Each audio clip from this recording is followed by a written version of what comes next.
What's up, guys? I'm Tim Geddes. I'm here with Brendan Graber. Hey! And we are playing Fire Emblem Awakening in honor of Nintendo's 125th anniversary. 125 years of Nintendo goodness. Of amazing games. Yes. Like Fire Emblem. The entire series is such a special series that most people didn't know about until it was Smash Bros. a very Japanese-centric RPG until it started coming to the States with the Game Boy games, and then in Smash Brothers with Marth.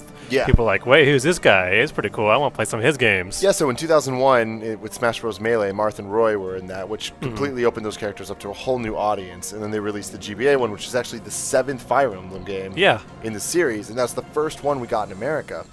So that's pretty crazy. Then there was a couple on the...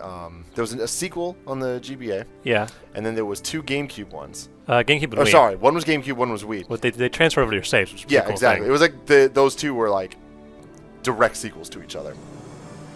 Yeah, and it was nice because from seeing like Marth as like the first rep we saw for Smash Brothers, seeing him tie into the 3DS through Lucina and Chrom was a nice touch to kind of bring the whole series together. Yeah, exactly. Under one banner, and plus the game allowed you to fight characters from past iterations by getting the cards. And all that was really awesome. You got to fight Ike and Roy. And that was such a nice thing. Like, oh, can I go against my old team? Yeah, and so this game is so beautiful. This opening cinematic here is on a 3DS. gorgeous. This looked amazing. Like I was like, what? Can I get one on the Wii U too, please? Yeah, I This know, looks right? So good.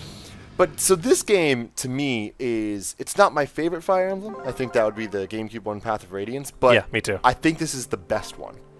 I think that it is better, it's tighter, it's quicker, it teaches you how to do things a little bit more, and there isn't as much annoying factors. Like, plus, I love the world map in this game. Yeah. It was a nice way to see how far you've come, and at any point go back to earlier levels and either shop or fight against these risen that would appear on the map.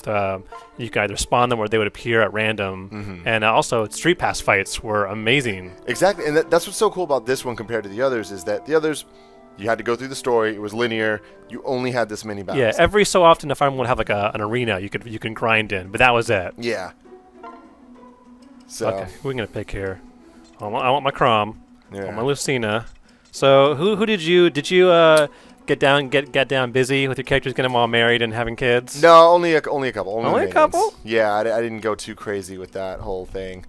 Because there were a lot, and like this game tugged at you because from the very first Fire Emblem that I played, it was always about like, how do I make sure that everybody survives? Oh yeah. And like, but a character dies. That's what's so special about this series is that when a character dies in battle, it is heart-wrenching. Yeah. And you're just like, okay, I just spent 45 minutes playing this mission.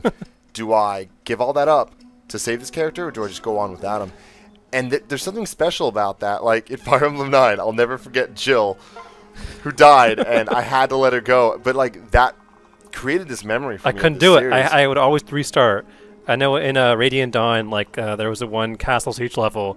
Every time, like towards the end, I would make one stupid mistake and I'd restart. And I played that map like 40 times before I finally got it down. But they made it easier in this game where you could do it on casual mode where they would be knocked out for the round but they'd come back later. Yeah. I couldn't do it. I had to go to my roots. But it was nice that it was accessible. Yeah. And that's the thing. The options are always good. Yes. And the new support system in this game too was so cool where the characters can stand next to each other and help each other out with attacks and stuff, or actually link up with each other and like fight together.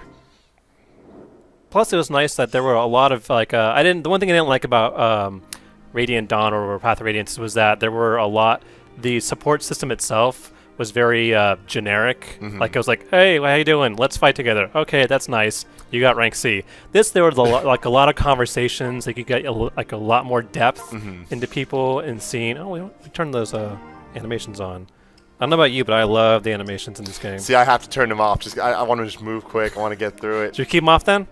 Let's turn them on. All right. That's the other really cool thing about this game is the graphic style, where each character has 3 different models. There's little cool pixels that I just absolutely love the sprite art. Yeah, I love the pixel art in this game. I mean, the 3D models in the and when you're attacking, or it kind of get kind of weird when they have like these little like centaur leg or hooves. They're horrible.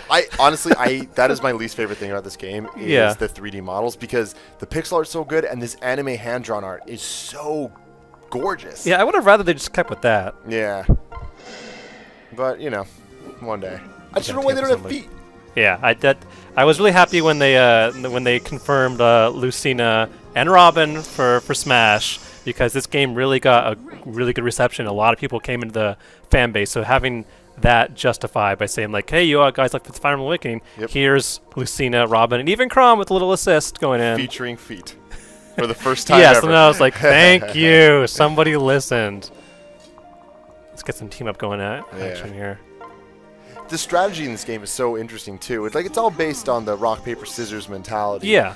The classic Bulbasaur, Squirtle, Charmander. Yeah, with axes and spears and swords, and then you have the magic trinity as well. Yeah. It was nice to have this very tactics. No matter what you're going to battle with, every battle, especially like in the later levels, you have to justify, okay, who should be going in and why? Are they the right person for this? I mean, is my sword good against? No, I need to figure out a better thing. Maybe walk up, switch to Chrom, get his, let's see, Lance, because his swords aren't doing very good. Yeah. So that's also the reason why I like the team-up system, is that you can have the best of both worlds in one team, having one tank and a mage, or one spear user and one axe user, or having your archers, flanked, and it was a good way to build up tactics. And I think we also talked about there's the crits. I love the crits. Yo, yeah. The little shout-outs. Oh, pick a god and pray. Yeah, the story in this game too was fun. It kept you going the whole time. It's nothing that's mind-blowing. Oh yeah, but your it was standard JRPG. Let's save the world from an ultimate evil. Yeah. Involving kids from the future. Of course. Classic storyline. But it was cool to go once I realized that the kids are coming in the future, and then I realized that depending on who got married, a kid would show up. Yeah. Because you had just altered the course of history by going, okay, if you two get married, then this kid shows up. But he has this hair color because his dad was Vike or something. Yeah. The writing in this game is also so good. Oh, yeah. Whoever did the localization in this one was really the localization, the banter between units, the barracks chat that you'd have, even like in the during the fights, like fighting the commanders.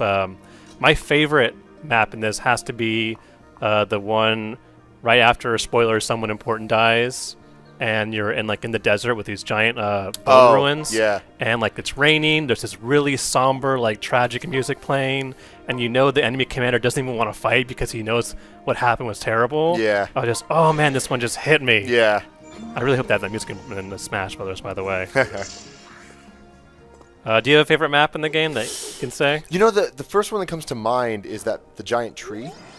I don't know why. Because it wasn't even that crazy of a map, but just there was all the different. It was a nice area. It was a nice looking map. I liked it just because it looked different, and there was so many more branching paths than there normally are. There's another one that was in a valley where you kind of had to fight all the guys on the top, and then you go down into this ditch. Yeah. I like how you can also see the landmarks of places you've been. Yeah. This is the one I'm talking about here, the Midmire, Chapter 10. And so it was a good way to see how far you've come and where you're going to. And you think you've explored everything, all of a sudden this one area would show up on the map that you haven't been to yet. And all of a sudden you just have this whole new area. It's oh wait, hang on. And I know we talked about it briefly, but street passing was, I think, one of my more favorite iterations of 3DS uses. Yeah. By allowing you to make your ultimate team and just show off to everybody. Ghost battle everybody, yeah. It's so awesome. This game, honestly, 3DS has some really, really good games. But I think this might be my favorite overall. Yeah. Just most time put into it. This is quality gaming, and I'm loving it. I always want more. Watching you play right now, I'm just I want a sequel. I want to play over again, but I want to marry this person. I want a female character. Or I want to make them I love that you can also change people's professions. Yeah. With the master seals, and you're hey, he was good as a dark flyer. Now let's try him as a paladin. Yeah, exactly. Well, guys, what do you think of Fire Emblem Awakening? Do you want another one? Let us know in the comments, and stay tuned to IGN for a bunch more Nintendo Let's Plays.